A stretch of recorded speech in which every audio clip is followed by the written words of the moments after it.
the overwhelming majority of startups totally fail.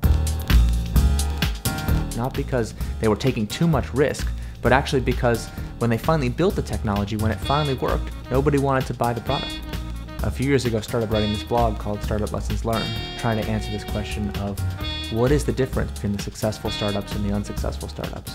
The Lean Startup is an entrepreneurship methodology that takes ideas from agile development, customer development, lean manufacturing, but applies them to the process of innovation.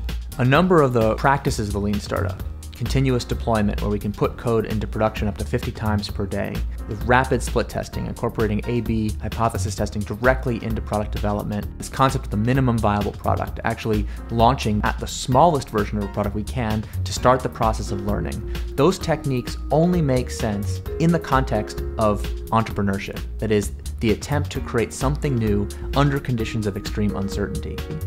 Progress is learning about what customers will want, what we call validated learning about customers. When we validate what we've learned, we have proof that we're not just crazy, that we are in fact on the right track, that our assumptions that underlie our business model make sense. That's the promise of the Lean Startup.